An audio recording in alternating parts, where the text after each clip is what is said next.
Hello friends मैं समलলৈ আপোনালোকক স্বাগতম জনাইছো।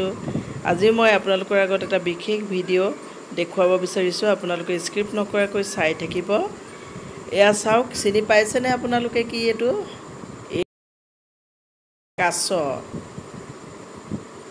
আৰু এনেকুৱা এই পুখুৰীটোত অজস্ৰ কাছ আছে, মাছ আছে আৰু মানুহে ধৰি মেলি খাব নোৱাৰে। এইবিলাক কোট আপোনালোকে নিশ্চয় গম পোৱা নাই, হয়তো গম পাইছে চাগে কিছুমানে।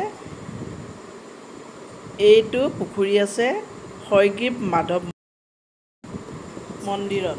হয়গ্ৰীৱ মাধৱ মন্দিৰৰ সন্মুখত এটা পুখুৰী আছে। ইয়াতে মাছ আৰু কাছ সংৰক্ষণ কৰে আৰু এই মাছ আৰু কাছ কেতিয়াও আপোনালোকে জাল মাৰি খাব নোৱাৰিব। এটা ৰেষ্ট্ৰিকশ্যন আছে। আমি গৈছিলোঁ হয়গ্ৰীৱ মাধৱ মন্দিৰলৈ। এয়া চাওক, আমি কিছু ইহঁতক খোৱা বস্তু দিছিলোঁ। এয়া পপকৰ্ণ জাতীয়, ইহঁতক সকলো বস্তু দিব নোৱাৰি।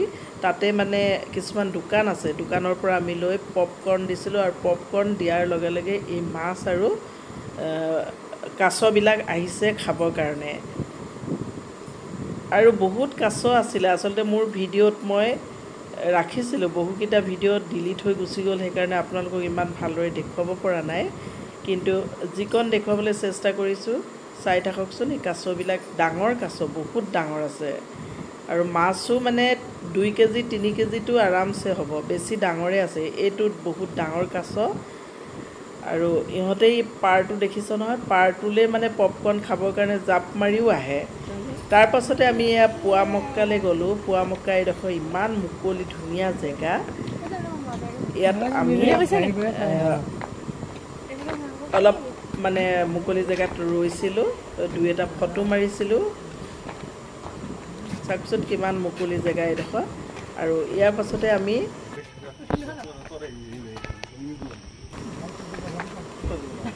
তলত আছে, ইয়াৰ তলত আছে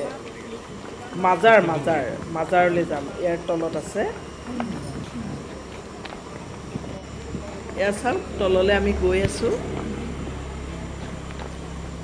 আৰু এই তললৈ একেবাৰে পূৰা মানে বহুত তললৈকে যাব পাৰি আৰু সমতল ভূমি আছে। কিন্তু এতিয়া বৰ্তমান বৰষুণৰ পানী গোটেইখন বানপানীৰ সৃষ্টি কৰি আছে কাৰণে আমি আৰু বেছি তললৈ যাবলৈ ইচ্ছা কৰা নাই। যিমানখিনি পাৰোঁ সিমানখিনিলৈকে গৈছোঁ আৰু আপোনালোককো দেখুৱাবলৈ চেষ্টা কৰিছোঁ। এতিয়া আমি এই পুৱামক্কালৈ যাওঁতে এনেকুৱা মানে ৰাস্তাটো বিৰাট ভয়ানক লাগি আছিলে দেই। পাহাৰৰ কাষে কাষে আপোনালোকক মই আচলতে পাহাৰৰ কাষৰ ৰাস্তাটো গোটেইটো মই ভিডিঅ' কৰিছিলোঁ, কিন্তু মোৰ ভিডিঅ'টোত ভালদৰে ৰাখিব নোৱাৰিলোঁ, ডিলিট হৈ গ'ল। আমি এইখিনিহে মুকলি জেগা পাইছোঁ। আমি পুৱামক্কা মানে মছজিদৰ একেবাৰে ওচৰত এইখিনি মুকলি জেগা, গাড়ী পাৰ্কিং আছে আৰু কিন্তু তালৈ যোৱা ৰাস্তাটো পাহাৰৰ একেবাৰে কাষে কাষে গৈছোঁ আৰু তাৰ তলতে এইখন সমতল ভূমি। এইফালে আৰু বেছি কেমেৰাই মানে ধৰিব পৰা নাই, গোটেই হাবি হৈ আছে।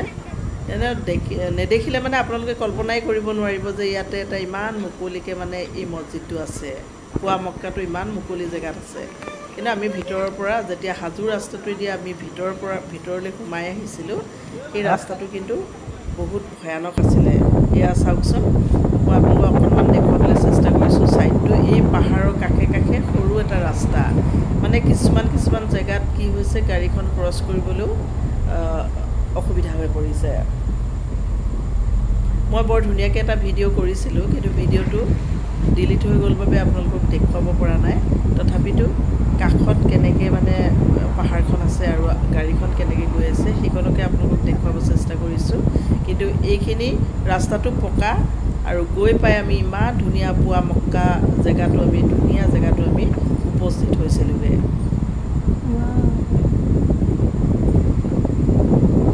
আমি গৈয়ে আছোঁ। প্ৰায় 1.5 কিলোমিটাৰমান ভিতৰলৈ সোমাব লাগে। 1.5 কিলোমিটাৰ 2 কিলোমিটাৰমান ভিতৰলৈ সোমাব লাগিব।